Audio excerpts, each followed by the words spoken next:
Okay, now your databases are set up. The next stage is to download the WordPress software to your computer's hard drive.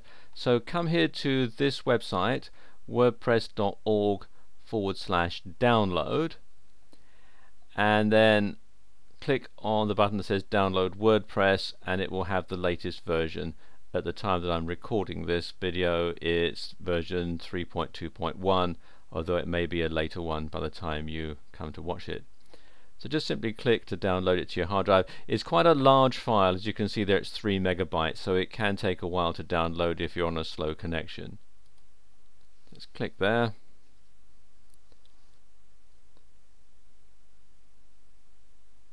This pop-up window opens, and make sure the Save File radio button is selected and click on OK.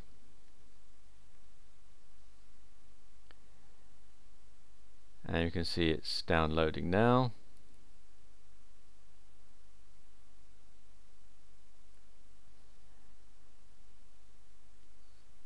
And there we are, that's finished. So all I need to do now is unzip it onto my computer's hard drive.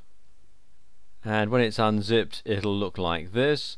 It'll yield a directory called WordPress with these subdirectories and all these PHP files. Okay, first thing you have to do to set this up is to rename this file here. This says wp-config-sample.php, and you want to rename that just wp-config.php. You want to drop the sample bit. And then you want to open it using a program like Notepad or something like that. So just double click on that. I've got it associated to open up with Notepad. And you can see this is the PHP code for the file, the installation file. And you need to make a couple of changes.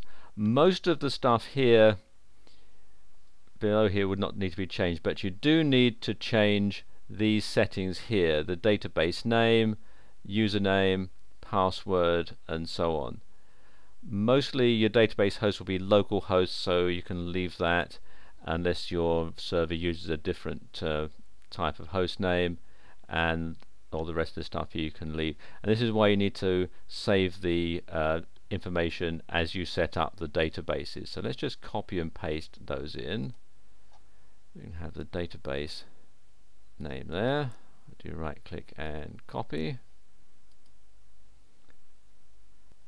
And then I can just simply paste it in there. Keep it in between the quotes there. So that's one. Okay, next thing to do is to put in these authentication keys and so on. Now there is a quick way of doing this, and this is to generate your own phrases at this link here. So if I just copy and then right click, copy that, and now I just need to, I don't close that one now, I need to open up Firefox, and then I can simply paste this in to the address bar,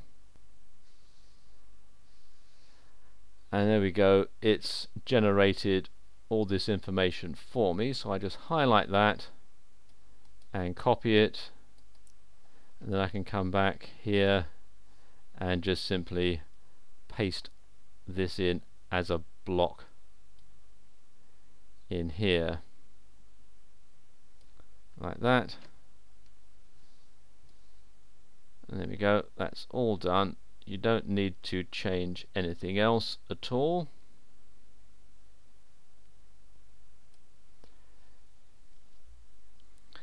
So I can now save that, do file and save, and now I need to FTP, you can close that,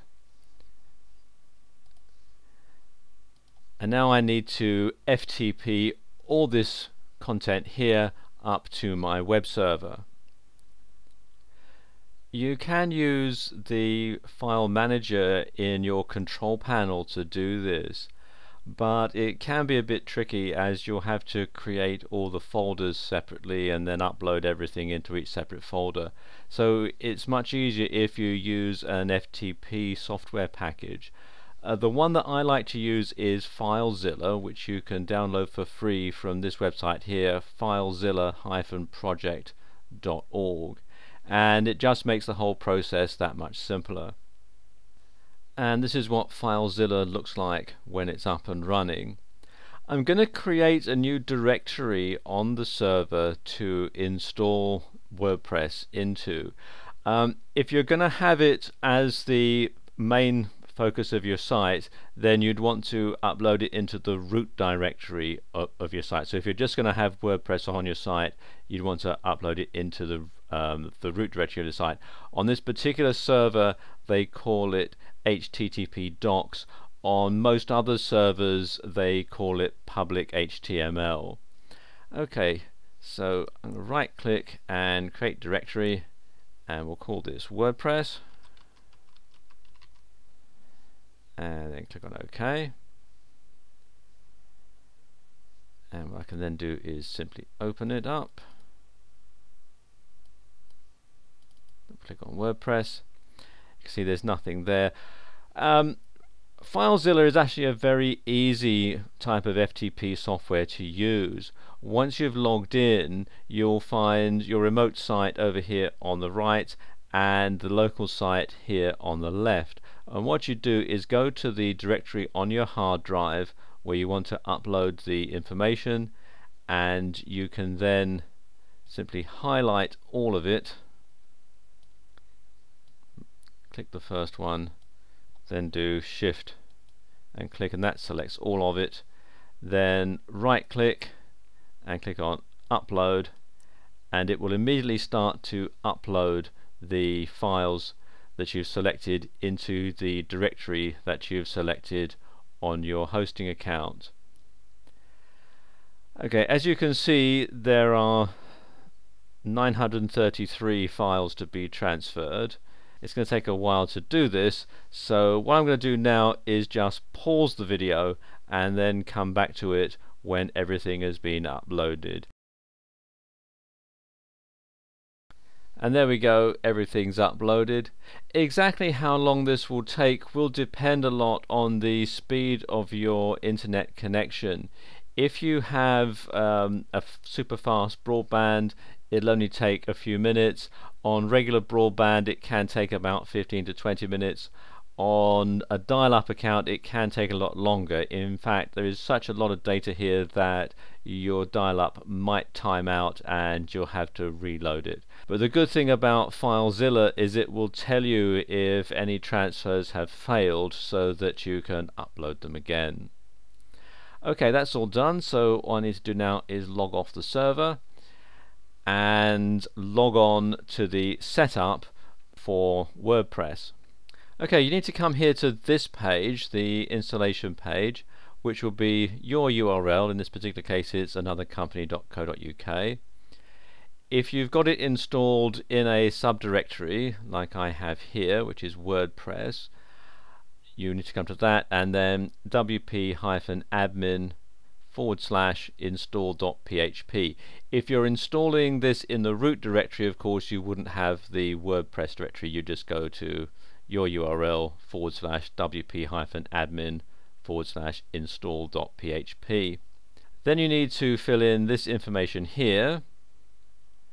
You want the site title. Let's call this Sam's blog. Username, the default one is admin, and it's best to leave it at that. You can always add new ones later. You want the password, and then put it in again.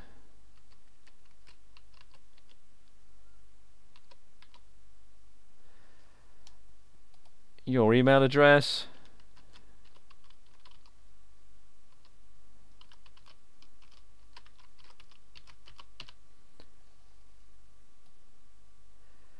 and then you want to either check or uncheck this box here, allow my site to appear in search engines like Google and Technorati. Good idea to say yes. and then simply click on this button here, Install WordPress, and there we go. WordPress has been installed, so I can click here on the login button, enter the username and password,